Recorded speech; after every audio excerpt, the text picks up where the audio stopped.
Querido irmão, querida irmã, para esse sexto domingo da Páscoa, nesse dia 22 de maio, temos como proposta de reflexão o texto de João, capítulo 14, do versículo 23 a 29. Naquele tempo, disse Jesus a seus discípulos: Se alguém me ama, guardará a minha palavra, e o meu Pai o amará, e nós viremos e faremos nele a nossa morada. Quem não me ama, não guarda a minha palavra. E a palavra que escutais não é minha, mas do Pai que me enviou. Isso é o que vos disse enquanto estava convosco. Mas o defensor, o Espírito Santo, que o Pai enviará em meu nome, ele vos ensinará tudo e vos recordará tudo o que eu vos tenho dito. Deixo-vos a paz. A minha paz vos dou, mas não a dou como o mundo. Não se perturbe, nem se intimide o vosso coração. Ouvistes o que eu vos disse. Vou, mas voltarei a vós. Se me amasseis, ficaríeis alegres, porque vou para o Pai, pois o Pai é maior do que eu. Disse-vos isso agora, antes que aconteça, para que, quando acontecer, vós acrediteis. Palavra da salvação. Glória a vós, Senhor. Querido irmão, querida irmã, o texto do sexto domingo da Páscoa faz parte do grande discurso de despedida de Jesus. São algumas orientações que o Mestre deixa para os seus seguidores, para que nunca se esqueçam de pô-las em prática depois de sua despedida. São valores muito importantes que nunca devem ser esquecidos por quem se diz cristão. O amor a Jesus se concretiza na acolhida e no amor à Sua palavra, que deve ser guardada no coração para nunca ser esquecida. É através dela que ele permanecerá para sempre em nosso meio. Sua presença na palavra é comparada à sua presença na Eucaristia. Palavra que precisa ser amada quanto amamos a Eucaristia. Jesus revela a mensagem que vem do próprio Deus. Ele é o laço de união entre o Pai e cada seguidor seu.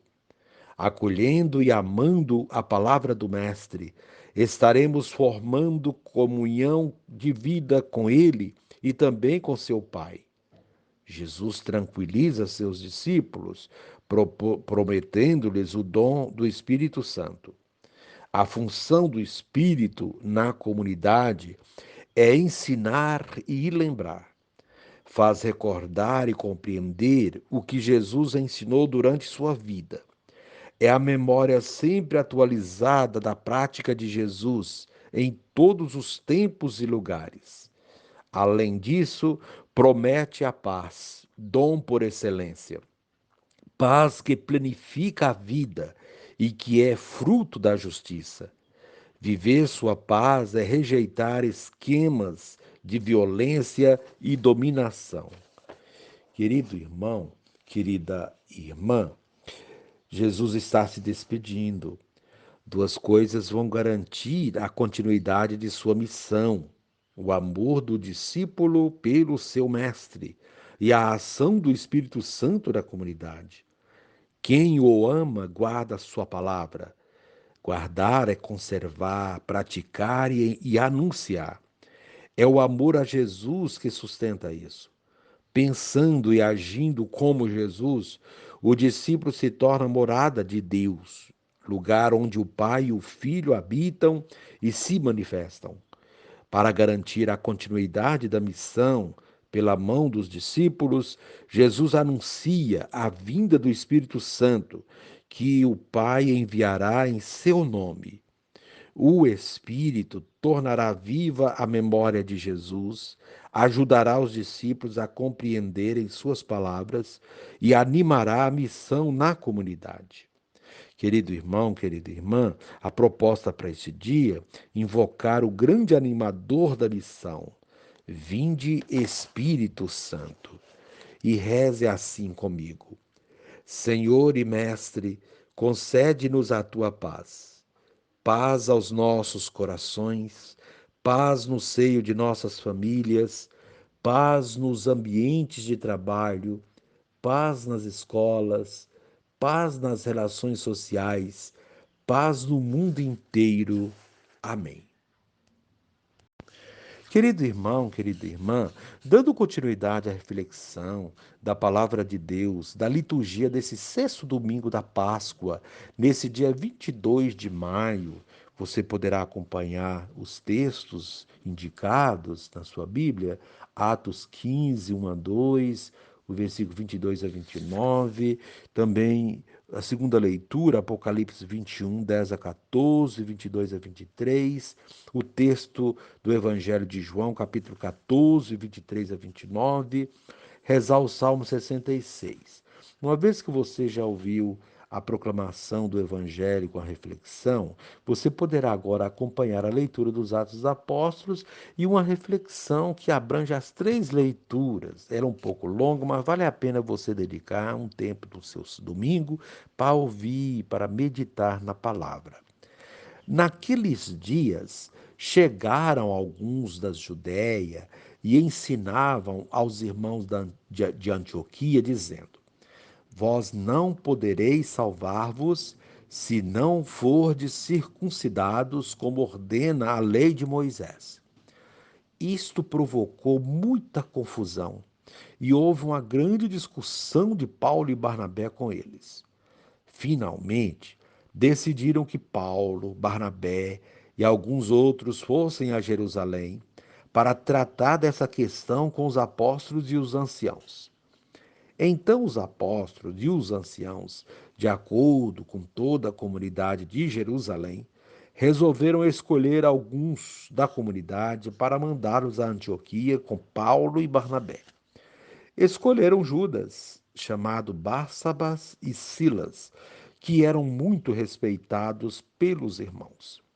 Através deles enviaram a seguinte carta: Nós, os apóstolos e os anciãos, vossos irmãos, saudamos os irmãos vindos do paganismo e que estão em Antioquia e nas regiões da Síria e da Cilícia. Ficamos sabendo que alguns dos nossos causaram perturbações com palavras que transtornaram vosso espírito. Eles não foram enviados por nós.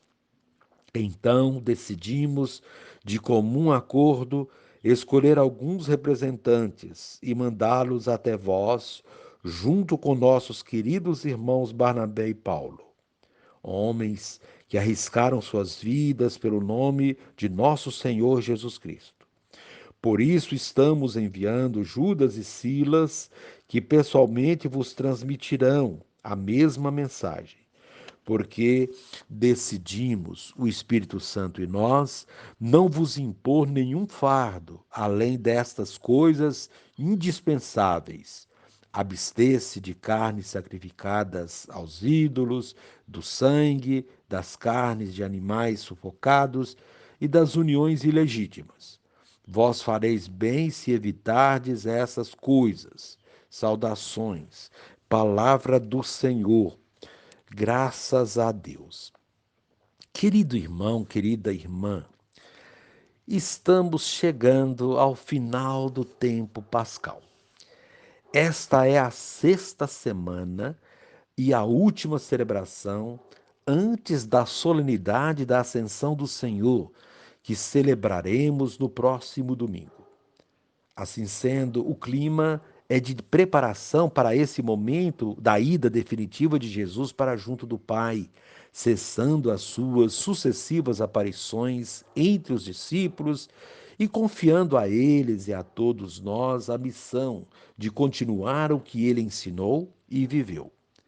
Desse modo, as leituras deste domingo nos colocam nesse clima e enchem nosso coração de esperança.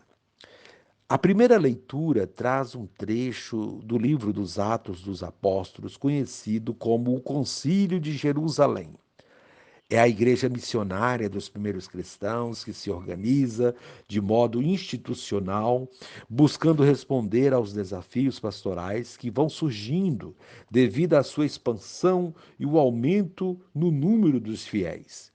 Vimos durante todo o tempo pascal a formação dessas comunidades e como elas iam se organizando em torno da palavra de Deus, anunciada e testemunhada pelos apóstolos e discípulos. O eixo das reflexões deste tempo girou em torno da ressurreição de Cristo, o grandioso evento pascal, fazendo dessas celebrações momentos importantes de fortalecimento de nossa fé como discípulos missionários de Jesus Cristo. Foram muitos os desafios apresentados, mas também não foram poucas as conquistas, as vitórias, as coisas maravilhosas obtidas pelo anúncio da ressurreição, que serviram de alento para a nossa fé e missão. Agora, a Igreja dos Apóstolos, já consistindo numa rede de comunidades, sente a necessidade de normatizar procedimentos, elucidar doutrinas e colocar as orientações com maior clareza, contemplando os diferentes tipos de pessoas que aderiram e irão aderir ao cristianismo, sobretudo os pagãos. Em vista disso, não dá mais para ter a mesma exigência para todos, ou colocar procedimentos que não levem em conta a realidade cultural e a história de vida de cada convertido. É preciso acolher a todos e passar a mensagem cristã. Isso é o essencial. O resto poderiam ser recomendações e sugestões, sem que se tornassem um pesado fardo aos que não tinham a mesma formação religiosa e cultural, como era o caso dos judeus. Com essa decisão, iluminada pelo Espírito Santo, a igreja primitiva deu um dos seus primeiros e mais importantes passos na dimensão da acolhida. Se nós queremos hoje uma igreja missionária, enculturada a realidades distintas, temos que ter caridade pastoral. E é essa a palavra-chave da ação dos discípulos nesta primeira leitura. A caridade pastoral deve ser aplicada na igreja hoje, sendo seja no âmbito geral ou local. Sem caridade pastoral, nossa igreja torna-se excludente e, consequentemente, vai se esvaziando. Porém, isso não quer dizer que iremos burlar as suas normas e fazer dela um espaço que vale tudo. Pelo contrário, vamos acolher para preparar e formar pessoas que vivam a fé católica, tornando-se conhecedoras da sua doutrina, como fizeram os apóstolos nesse concílio relatado na primeira leitura. Eles indicaram sistematicamente o que era essencial na fé e nos procedimentos, e o resto ficou como orientação, sem ser algo pesado ou obrigatório de ser vivido.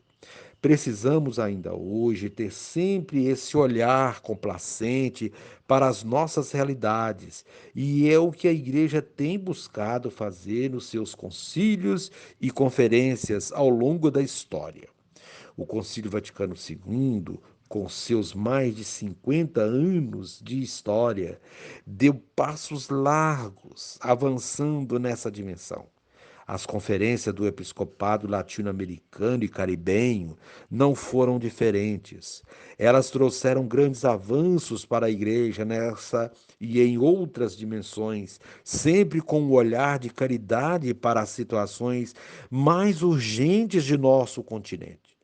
Assim tivemos a quinta conferência em Aparecida, São Paulo, em 2007, que ofereceu subsídios importantíssimos para a nossa igreja, de modo que ela se tornasse ainda mais missionária e acolhedora. Além disso, temos que revisitar o documento do Concílio Vaticano II, estudando-o com mais afinco. Temos que colocar diante de nós o documento de Aparecida, sempre à luz da palavra de Deus, para bebermos na fonte das primeiras comunidades cristãs e revitalizar nossa igreja, sobretudo nossas paróquias, para que sejam mais missionárias e acolhedoras, tornando-as verdadeira comunidade de comunidades, conforme pede os Atos dos Apóstolos e os documentos da igreja. Somente assim teremos uma igreja que seja o reflexo da Jerusalém celeste, que brilha com a glória de Deus, como vemos na segunda leitura. A segunda leitura fala da igreja, usando uma linguagem que é própria do Apocalipse, com suas imagens, símbolos e figuras de linguagem, mostra que toda a organização eclesial em torno da palavra de Deus é caminho para o reino definitivo. Dentro dessa igreja, Cristo deve ser centro. Quando nossas práticas pastorais e eclesiais não priorizam esse elemento essencial de nossa fé, perdemos a referência do que seja ser verdadeiramente igreja. Infelizmente, ainda encontramos tais procedimentos, mas eles devem ser trabalhados para não atrapalhar e, com isso, tornarmos a igreja uma instituição como outra qualquer, apenas presa às normas e leis, sem a caridade pastoral vista na primeira leitura e sem amor que Cristo nos ensinou. Se a queremos como caminho da Jerusalém celeste, precisamos nos empenhar sempre.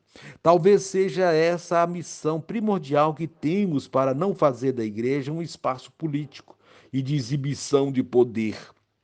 O templo mais importante da igreja não são as construções ou instituições físicas ou jurídicas, diz a primeira leitura, mas o Senhor, que é o próprio templo. Na igreja, cada pessoa é um templo vivo onde habita Deus e deve ser respeitada como tal. Para que isso aconteça, é preciso que o amor reine em nossos corações. É preciso amar a Cristo e a sua igreja, pois somente assim guardaremos a sua palavra e o amor de Deus se manifestará em nós, afirma o evangelho de hoje. Neste evangelho, a ideia principal está no fato de guardar a palavra. Guardar aqui não significa colocá-la numa redoma ou confiná-la em um recipiente, mas gravá-la no coração. No coração, nós gravamos apenas o que amamos. O resto guarda-se na memória, que é passível de esquecimento. O que guardamos no coração, nós não esquecemos jamais. O que a memória amou, o que a memória amou fica eterno, diz Adélia Prado. Assim, a recomendação de Jesus, neste clima de despedida, é que guardemos a sua palavra, porque ela é a herança mais importante que ele nos deixou. É através dela que ele estará sempre conosco. Quem esqueceu a sua palavra, esqueceu-se dele. E quem dele se esqueceu, esqueceu-se de Deus. Por essa razão, antes de ir definitivamente para junto do Pai, como veremos no próximo domingo, com a solenidade da Ascensão do Senhor, ele dá recomendações. São recomendações parecidas às que um pai ou uma mãe dá a seus filhos antes de uma viagem ou quando irão partir deste mundo. Veremos isso com mais ênfase no próximo domingo. Mas hoje já temos uma amostra disso. Jesus diz para seus discípulos que aquele que o ama guarda a sua palavra. Esta é a prova mais contundente do nosso amor por ele. Quem não guarda a sua palavra mostra que não o ama. E se guardamos sua palavra, temos em nós o amor de Deus, porque a palavra de Jesus é a palavra do Pai que o enviou a este mundo. Ele é, portanto, o porta-voz de Deus Pai. É essa a recomendação essencial que ele dá aos discípulos enquanto estava com eles. Depois da sua ida para junto do Pai, a única maneira de tê-lo junto é pela sua palavra. Mas não precisamos nos desesperar se não conseguimos viver como deveríamos a Sua palavra. Seu amor por nós é maior que as nossas limitações e fraquezas. Assim sendo, ele anuncia que o Pai enviará o Espírito Santo, que nos ensinará como proceder. Somos, portanto, guiados pelo Espírito Santo, como veremos daqui a 2 domingos, na solenidade de Pentecostes. A missão do Espírito Santo é não nos deixar esquecer da palavra de Deus. Ele agirá sempre que for necessário, basta confiar e não perder a fé. Por essa razão, que nosso coração não fique perturbado. Jesus não nos abandonará com sua ida para junto do Pai. Pelo contrário, ele estará sempre conosco pela sua palavra e pela ação do Espírito Santo. Assim, ele nos deixa a paz, a mesma paz que ele desejou aos seus discípulos, quando os encontrou amedrontados e com as portas fechadas nos primeiros dias após a sua ressurreição. Ele nos dá a sua paz, aquela paz que é fruto da justiça, a paz da qual devemos ser promotores. Assim ele vai para junto do Pai no próximo domingo, mas deixa a sua palavra e a sua paz já neste domingo. Por isso devemos nos alegrar. Essa palavra e essa paz são reveladas no amor que devemos ter uns para com os outros. Assim sendo, essa celebração do 6º domingo da Páscoa é uma celebração alegre, festiva, verdadeiramente pascal. Alegre porque amamos a este Jesus que do Pai veio e que volta para junto dele. Alegres porque aprendemos a amar uns aos outros como ele nos amou. Alegres porque quem ama constrói uma igreja e um mundo melhor. Que acreditemos na sua palavra e a vivamos de fato. Assim ele estará sempre conosco. Alegremo-nos e nele exaltemos e exultemos. Querido irmão, querida irmã, reze assim comigo. Divino Espírito, está sempre comigo, mormente nos momentos de dificuldades, ensinando-me e recordando-me de tudo quanto o Mestre Jesus espera de mim. Amém.